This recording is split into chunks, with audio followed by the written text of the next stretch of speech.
Hello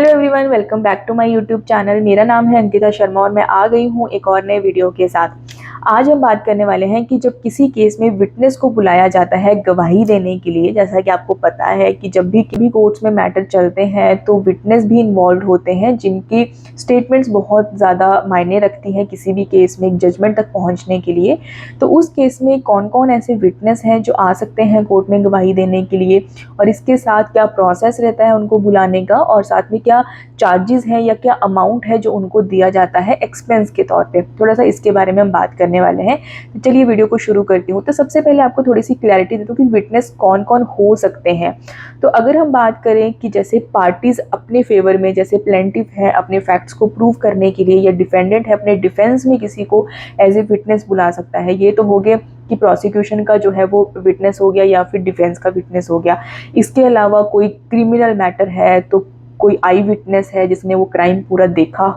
वो हो सकता है। वो इन्वेस्टिगेशन में कई बार पता चल जाता है, पुलिस वालों को पता होता है कि वो एक आई विटनेस है जिसने वो पूरा इंसिडेंट अपनी आंखों से देखा है, तो वो विटनेस हो सकता है जिसको बुलाया जा सकता है।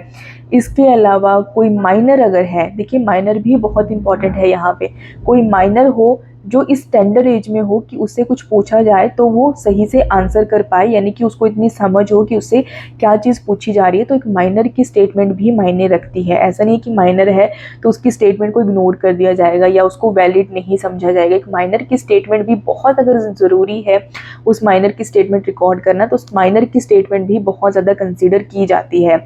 इसके अलावा अगर हम बात करें, कोई कंप्लाइंस विटनेस है, मतलब कि जो कि ऑलरेडी खुद उस इलीगल एक्ट में इन्वॉल्व था लेकिन अब वो सरकारी गवाह बनना चाहता है, मतलब कि वो खुद से आके पूरे इंसिडेंट के बारे में बताना चाहता है, तो वो भी एक विटनेस होता है। डम कोई है, मतलब कि जो पर्सन बोल नहीं सकता, ओरली नहीं बता सकता कि क्या हुआ था, लेकिन वो पब्लिक इंटरेस्ट में वो खुद पर्सन आगे से आके गवाही देना चाहता है। या फिर किसी पर्सन को ये पता हो कि उसने सब कुछ देखा है लेकिन क्योंकि वो बोल नहीं सकता तो वो विटनेस कैसे बनेगा। तो ऐसा नहीं है, अगर किसी को पता है या इन्वेस्टिगेशन में ये बात सामने आती है कि इस पर्सन को हर एक चीज़ का, हर एक फैक्ट का पता है, तो उस पर्सन की गवाही रिटन फॉर्म में जो है वो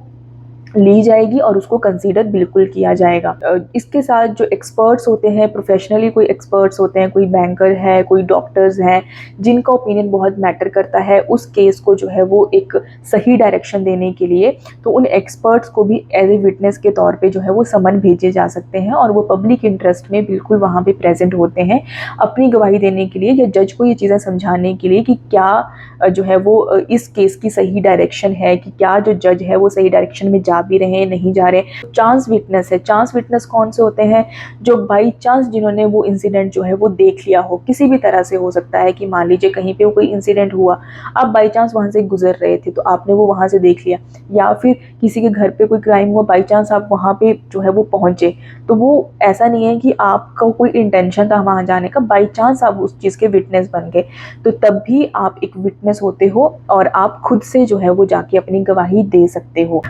और एक फॉर्म ये भी है कि कोई इंटरेस्टेड पर्सन है जिसका उस केस में खुद भी इंटरेस्ट है, वो भी विटनेस बन सकता है। हालांकि वो थोड़ा सा उसका जो गवाही होती है वो एक डाउटफुल मैनर में थोड़ी सी ली जाती है, क्योंकि उसका खुद का भी इंटरेस्ट है तो वो एक ही पक्ष की तरफ से बोलेगा, लेकिन गवाही उसकी भी कंसीडर की जाती है। किसी पर्सन को जस्टिस दिलवाने के लिए हर एक स्टेटमेंट वो जहाँ से भी आती है, वो हर एक स्टेटमेंट जो है वो मैटर करती है। तो ये तो हुआ कि कौन कौन विटनेस हो सकते हैं। तो एक तरह से फॉर्म्स हैं जिनको हम कैटेगराइज कर सकते हैं कि इस तरह से जो ये विटनेस है ये बुलाए जा सकते हैं किसी भी मैटर को एक अच्छा और जिसको कहते हैं सही जजमेंट देने के लिए। अब अगर हम बात करें कि प्रोसेस क्या रहता है, तो आपका मैटर जब कोर्ट में चल रहा होता है, जैसे ही इश्यूज फ्रेम होते हैं ना आपके मैटर के, उसके विद इन 15 डेज आप अपने इश्यूज को प्रूव करने के लिए अपने विटनेसेस की लिस्ट जो है वो, जो भी पार्टीज होती हैं दोनों, अपने विटनेस की लिस्ट जो है वो कोर्ट में सबमिट कर देती हैं कि ये विटनेस हैं जो हमारे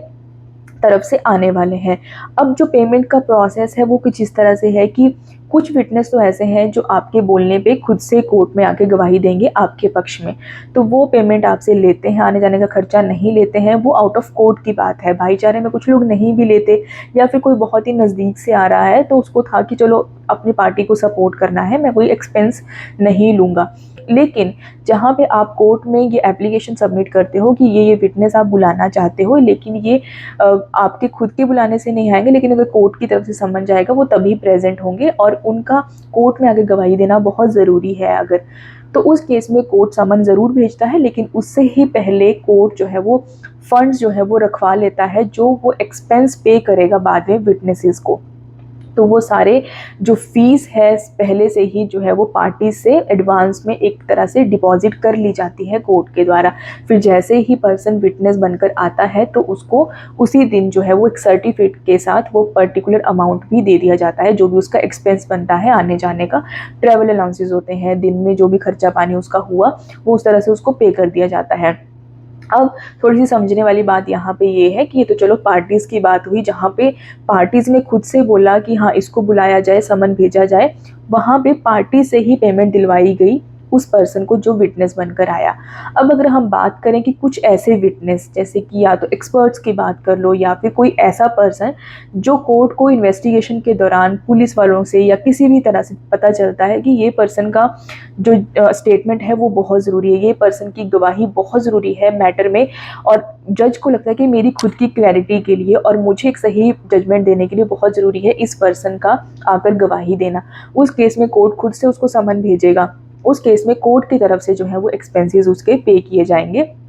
लेकिन एक्सपेंसेस तो पे किए जाएंगे, लेकिन उसमें क्या होता है कि कई बारी उसमें भी गवर्नमेंट एम्प्लॉयज़ आते हैं कि गवर्नमेंट एम्प्लॉयज़ को समन भेजा जो कि आगे क्लैरिफिकेशन देगा। अब गवर्नमेंट एम्प्लॉयज़ जब आता है तो गवर्नमेंट एम्प्लॉय तो एक पब्लिक इंटरेस्ट में आता है और वो उसको एक तरह से कंपलसरी ही होता है कि अगर कोर्ट की तरफ से समन आया तो उसको प्रेजेंट होना है और अपनी गवाही देनी है, जो भी डॉक्यूमेंट्स भी उससे अगर कोई मांगे गए तो डॉक्यूमेंट्स भी उसको प्रेजेंट करने हैं। तो उस केस में जो गवर्नमेंट एम्प्लॉय है उसको डायरेक्टली पेमेंट नहीं की जाती, जिस भी गवर्नमेंट का वो एम्प्लॉय है वो गवर्नमेंट को डिपॉजिट किया जाता है, मतलब उनके अकाउंट में जो है वो उसका जो एक्सपेंस हुआ आने जाने का वो डिपॉजिट किया जाता है। वहाँ से एम्प्लॉय जो है वो अपना ट्रैवल अलाउंसेस, उसका जो भी आने जाने का खर्चा हुआ वो वहाँ से उसको मिल जाता है। तो उसी तरह से अगर कोई सेंट्रल गवर्नमेंट का एम्प्लॉय है या कोई रेलवे डिपार्टमेंट का एम्प्लॉय है तो वो डायरेक्टली उनको ही जाती है पेमेंट। फिर भी ये कोर्ट की डिस्क्रिशनरी पावर है, उसको लगता है कि उस एम्प्लॉय की जो मंथली सैलरी है बहुत ही ज़्यादा कम है, तो उस केस में कोर्ट जो है वो खुद से कोर्ट में ही उसको जो है वो उसके एक्सपेंसेस दिलवा देता है। तो पूरी तरह से इन कंक्लूजन की अगर मैं बात करूँ तो डिस्क्रिशनरी पावर कोर्ट के पास ही है कि उसने किसको कितना खर्चा देना है, ये टोटली कोर्ट के ऊपर ही डिपेंड करता है। हालांकि ऐसा नहीं है कि उसको जो है वो ब्लाइंडली किसी को पेमेंट करता है, बट यहाँ पे थोड़ा सा ये चीज़ें देखी जाती है कि जैसे अगर कोई पर्सन प्राइवेट किसी प्रैक्टिस में है, अगर वो अपने दिन का काम धाम छोड़ के जो है वो कोर्ट में पेश होता है तो उसको उस हिसाब से पेमेंट मिलनी चाहिए, क्योंकि उसको ये नहीं लगना चाहिए कि उसने कोर्ट में आके अपना टाइम वेस्ट किया है या जितना पैसा वो कमा सकता था अपने एक दिन में आज, तो वो उसने जो है वो उसका वो चीज़ें वेस्ट हो गई। ऐसा नहीं है कि कोर्ट उसको पूरा ही उतनी जितनी पेमेंट वो एक दिन में कमाता है उतनी ही उसको दे देगा, लेकिन एक एवरेज सा अमाउंट कि उसको कोर्ट में आके गवाही देना एक वेस्टेज ना लगे या उसका खुद का टाइम वेस्ट हुआ ऐसा कुछ उसको फील ना हो, तो उसको एक पर्टिकुलर अमाउंट जो है वो दिलवाया जाता है। तो ये एक पूरा प्रोसेस रहता है। और जब वो पर्सन अपनी पेमेंट लेता है कोर्ट से तो उसको इसके साथ एक सर्टिफिकेट भी मिलता है कि यस उसने आज के दिन आके जो भी डेट होती है इस केस में जो है वो अपनी गवाही दी है और इसके साथ उसको ये वाला अमाउंट जो है वो मिलता है। अब मान लीजिए कई बार ऐसी भी सिचुएशन होती है कि आपने समन तो सर्व करवा दिए लेकिन उस पर्सन के पास जेन्युइनली पैसे भी नहीं है कि वो अपनी टिकट का अपने बस का किराया भी जो है वो देकर कोर्ट पहुंचे गवाही देने के लिए। उस केस में जैसे ही समन आता है वैसे ही रिटर्न में आप कोर्ट को भेजोगे कि मेरे पास आने के लिए खर्चा नहीं है, मैं नहीं आ सकता कोर्ट में गवाही देने के लिए। कोर्ट उसको मनी ऑर्डर के थ्रू या जो भी उनका प्रोसेस है, हर कोर्ट का डिफरेंट प्रोसेस होता है, उस तरह से पहले उसको मनी पहुंचाएगा, मतलब उसको पैसे पहुंचाएगा खर्चे के लिए, और उसके बाद वो पर्सन जो है वो कोर्ट में आके गवाही देता है।